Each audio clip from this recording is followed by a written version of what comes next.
This is a terrifying story about a mimic. New Year high. I usually talk about some pretty scary stuff, and not so recently I opened an email where anyone who finds this page would be able to send in their ghost stories. And this story is definitely up there with one of the scarier ones I've read. So let's get into it. This story comes from Savannah, who starts off this whole email by telling me this all started when her and her friend Faith were watching scary YouTube videos at her house. When it was time for Faith to go home, Savannah asked Faith, "Hey, do you want me to walk you to your car?" And what Savannah's house looks like in my mind is a walkout ranch. Specifically because she says there's a long driveway down to where Faith's car is parked in the grass. So Savannah and Faith walk down this driveway, get to Faith's car, Faith gets in, and Savannah goes back inside. And Savannah in this email specifically says that she made sure to be inside before Faith left because the videos that they had just watched together really freaked her out. And maybe 30 seconds pass before she gets a call from Faith, who's still parked at the end of her driveway. And Faith asks, "Are you still standing at the top of the driveway?" And when Savannah told Faith, "No, I ran back inside before you even started your car because the videos freaked me out," Faith says back, as she was pulling out of the driveway and pulling onto the street, she looked back up and saw Savannah standing there. So she rolled her window down and was calling out to her. And Faith asks whoever that was, "Hey, why are you still standing there?"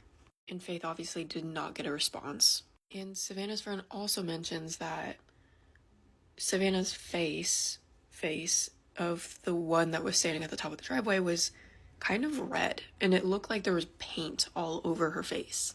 But Faith continued to say, "But I don't know because it was dark out and I couldn't really see." And that night, Savannah could not sleep. A couple weeks later, Savannah's on a walk with her brother, and their mom calls Savannah and asks what she wants. To which she obviously replies, "What are you talking about?" And her mom says, "You've been calling me from your room for the past 10 minutes. What do you need?" And obviously she was not home.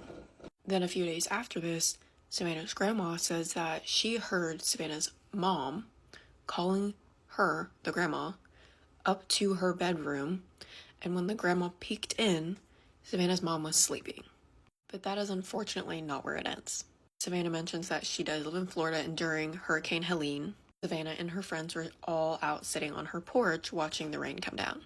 And they decided to download a ghost app and try to talk to ghosts.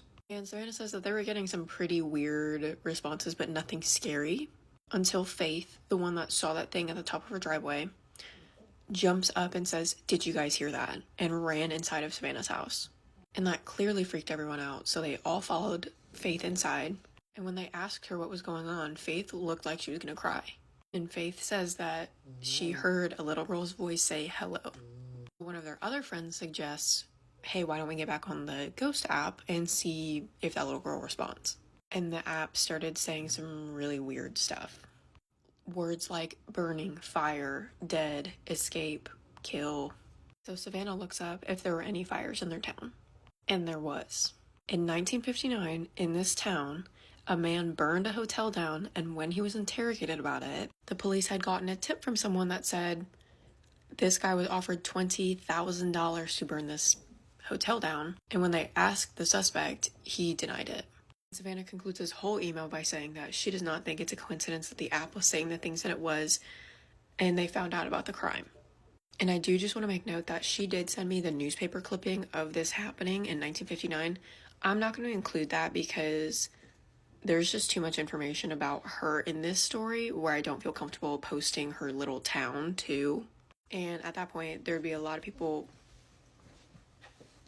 If you guys have been following for a long time, pause on the story. You know that sometimes when I'm filming, I hear a little, and I just heard it. I don't know if I'll have to check if it's on here. But anyways, that's going to do it for me. Stay tuned for more ghost stories.